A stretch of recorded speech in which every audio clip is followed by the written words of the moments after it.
I'll never forget the date, August 22nd, 2022. I was driving down Highway 26 in Oregon, heading back to campus for the start of the fall semester the very next morning. My first lecture was set for 8 a.m., and I'd completely underestimated how much time I'd need to drive back from a weekend visit with relatives in Bend. The highway seemed to stretch on forever, the only light coming from my headlights and the faint glow of a waning moon. Hours ago, my music had faded into static, leaving only the hum of the engine as my companion. A quick glance at the fuel gauge jolted me. It was dangerously close to empty. I knew I should have refueled sooner, but I'd been in such a rush to get back on the road. My stomach dropped as the car sputtered and jerked. 1 second, the engine hummed steadily. The next, it coughed and died. I managed to coast the car to the shoulder, my attempts to restart it fruitless. Anxiety began to swell, tightening in my chest. Reaching for my phone, I found no service. There were no bars, no roaming, nothing. Just me, the empty highway, and the shadowy outline of trees on either side. Instinctively, I locked the car doors, though the darkness felt oddly unsettling. I told myself to calm down. I was safe, just stranded. I decided to wait it out, hoping for a passing car or a miraculous phone signal to come to my rescue. Seconds stretched into minutes, the silence outside pressing in on me like a weight. The wind would occasionally stir the trees, but for the most part, everything was eerily still. I tried distracting myself, scrolling through old texts and photos on my phone, but my battery was nearly dead, and I gave up quickly. That's when movement in my peripheral vision made my heart skip a beat. At first, I thought it might be a deer or some other wild animal. But as the shape drew closer, I realized it was a man, tall, thin, and emerging from the tree line. His clothes were tattered and dirty, his hair wild and unkempt, as though he'd been wandering these woods for weeks.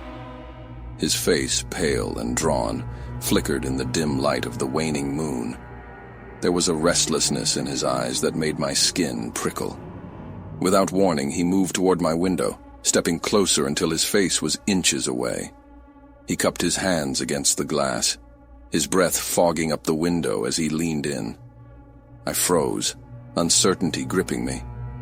At first it was just a gentle tap, soft and almost polite. But when I didn't respond, the tapping grew more insistent. Through the window I thought I heard him say something, but the glass muffled his voice. I could have sworn I heard him introduce himself as Harvey, repeating that he needed help.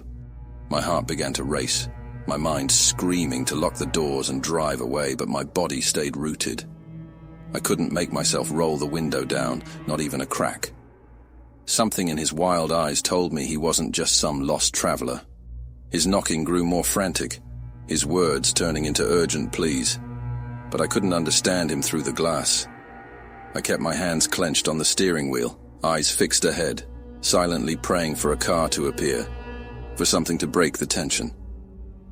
Finally, I saw headlights appear in the rearview mirror, and an overwhelming wave of relief rushed over me.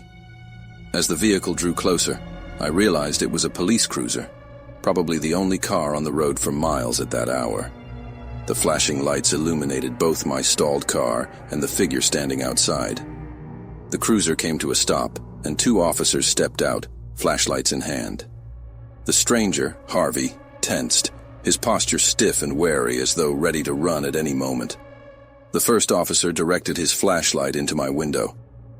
I unlocked the door and quickly explained my situation. Out of gas, no phone service, and a man named Harvey relentlessly knocking on my window. The officer listened intently, then turned his flashlight on the tall figure still standing a few feet away. "Sir," the officer called out, "what are you doing out here?" Harvey's eyes flicked nervously between the officers and me. He mumbled something about being lost, but offered no further details. Without warning, he turned and vanished into the dark trees, disappearing so quickly it almost felt surreal. The officers seemed more concerned with my safety than with chasing after him, especially given the late hour. They offered to take me to the nearest town, about 20 miles down the highway, and radioed for a tow truck. I accepted gratefully, and as I settled into the back of the cruiser, I couldn't resist glancing over my shoulder. The line of trees stood as still as ever. Harvey was gone, and the branches swayed gently as though he had never been there at all. As the cruiser sped down the road, I couldn't shake the unsettling feeling that I had narrowly avoided something dangerous. Harvey's urgency, his strange behavior, and the way he disappeared as soon as the police arrived. Subscribe to my channel for more horror videos, and don't forget to press the bell icon.